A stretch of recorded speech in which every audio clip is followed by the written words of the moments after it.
Gerçekten Vatan Bilgisayar'ın yaptığı bu saçmalığa anlam veremiyorum. Bu saçmalık ne diyeceksiniz? Bilgisayar toplayanlar muhakkak Vatan Bilgisayar'ın internet sitesine giriş yapmışlardır. Burada montaj kısmında sistem montajı yapılmasın olarak seçili şu an. Normalde eskiden sistem montajı yapılsın seçeneği de vardı. Peki Sadık kardeşim bu sisteme özel olabilir mi diyeceksiniz arkadaşlar? Hayır. Bütün sistemlere bakmadım tabii ki ama yalan söylemeyeceğim sizlere. Arkadaşlar minimum size söylüyorum. 20-30 sisteme baktım. Bakın tek tek açalım sizlere gösterelim. Bakın hiçbirisinde sistem montajı yapasın kısmı yok. Bunun nedeni bir aralar bir hazır sistem vergi muhabbeti vesaire çıkmıştı. Onunla ilgilidir diye tahmin ediyorum sadece. Geçelim bizim önereceğimiz sistem olan Ryzen 5 5600 ve RTX 4060 Ti ile gerçekten 1080p canavarı bir sistem buldum arkadaşlar bu kısımda. Tek tek almaya kıyasla zaten şu anda da ekranda gördüğünüz gibi 50.004 TL'ye tek tek olarak en ucuz fiyatlarla alabiliyorsunuz. Fakat Vatan Bilgisayarı gelip alırsanız 42.840 TL yapıyorsunuz. Peki Sadık kardeşim ya da Sadık abi sen bize neden bunu öneriyorsun diye soracak olursanız bakın arkadaşlar tek tek almaya kıyasla zaten 7-8 bin liralık bir fark çıkıyor. Hiç olmazsa bile bakın abartarak söylüyorum bir bilgisayarcıya gidip yaptırdığınız zaman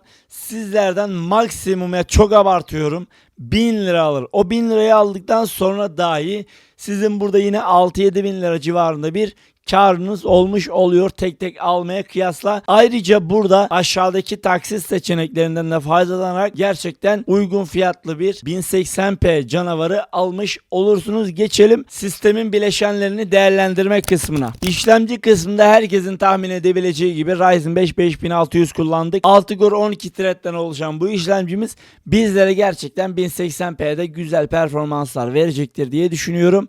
Burada kutusuz tray yazdığına bakmayın. Sizlere ekstradan zaten aşağıda göstereceğim. Şöyle bir soğutma da gönderecekler. Tray dediği de arkadaşlar kutusuz değil yani öyle elinize vermiyorlar direkt. Küçük kolide veriyorlar diye söyleyebilirim arkadaşlar. Anakart kısmında küçük bir önerim olacak. Asus Prime A520MK koymuşlar. Burada herhangi bir tercih seçemiyor olmamız bizim için gerçekten çok kötü. Eğer hani yapabiliyorsanız tabii ki de bunu yapın. Hemen yapmayın ama en azından şöyle bir 3-5 ay sonra 6 ay sonra A520'yi satıp B450, B550 civarı gibi bir anakart alırsanız sizin en azından ileri vadeli bir anakartınız olmuş olur deyip ekran kartı kısmına geçiyoruz. Ekran kartı kısmında ise Zotac markasına ait RTX 4060 Ti kullanmışlar. 8 GB ve GDDR6 belleklerle beraber gelen bu ekran kartı zaten en başta da söylemiştim 1080p'de bizlere rahatlıkla besleyecektir diye düşünüyorum. Ekran kartımız çok mu iyi? Hayır. Çok mu kötü? Hayır.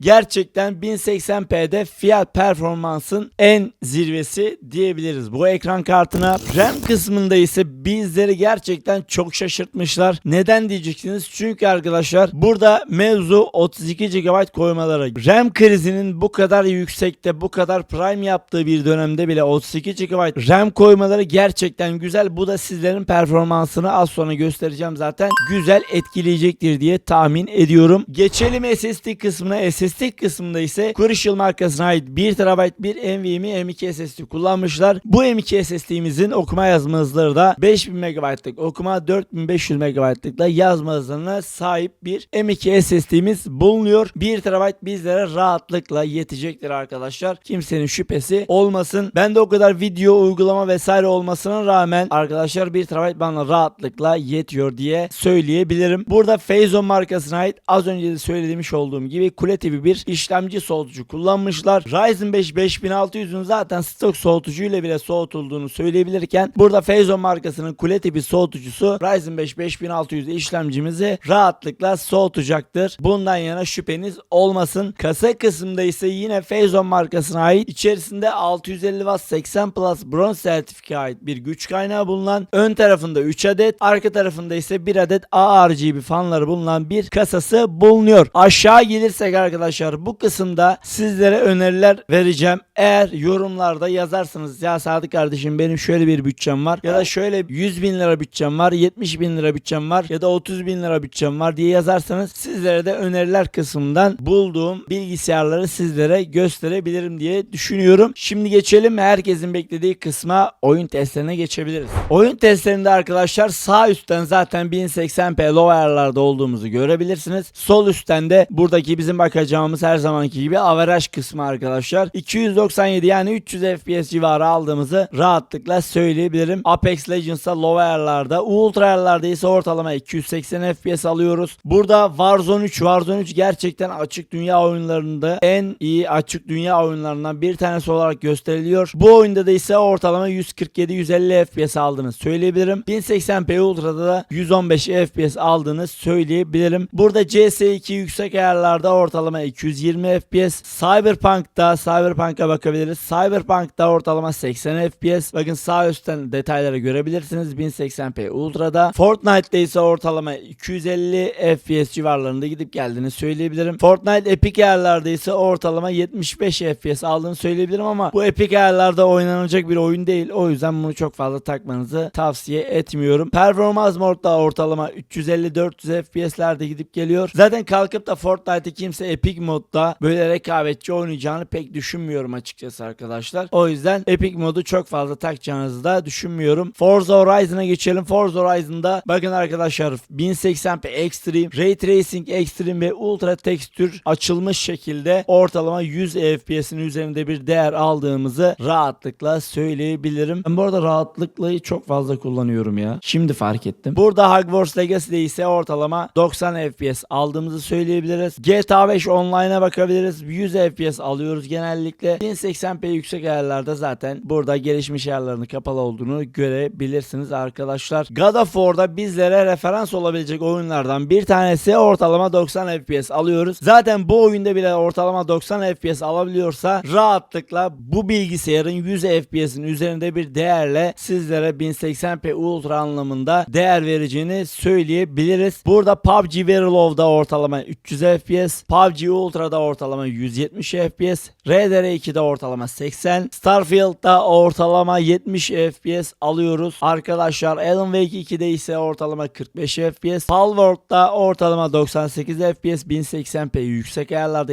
yani en yüksek ayarlarda, Epic ayarlarda. Burada Valorant düşük ayarlarda 530 FPS, yüksek ayarlarda ise ortalama 540 FPS aldığını söyleyebiliriz arkadaşlar. Sistemde herhangi bir benim işbirliğim yokum. Bakın bu sisteme özel herhangi bir işbirliğim yoktur. Sistem gerçekten tam bir fiyat performans canavarı arkadaşlar. Sizler de böyle sistemlerin gelmesini istiyorsanız like atıp abone olmayı unutmayın. Canlı yayınıma gelip bana destek olan 3 adet katıl üyemize ekstradan bir teşekkür borç bilirim. Onlar için çok küçük ama benim için çok çok büyük bir katkı sağlamış oldular. Sizlerin de videoların sonunda isminizin çıkmasını istiyorsanız aşağıda bulunan katıl butonuna tıklayarak bizlere destek olmuş olabilirsiniz ekstradan ve videoların sonunda isminizin geçmiş olmasını sağlayabilirsiniz. Her zaman söylediğim gibi sizleri çok seviyorum. Kendinize çok çok iyi bakın. Allah'a emanet. Görüşürüz. Bay bay.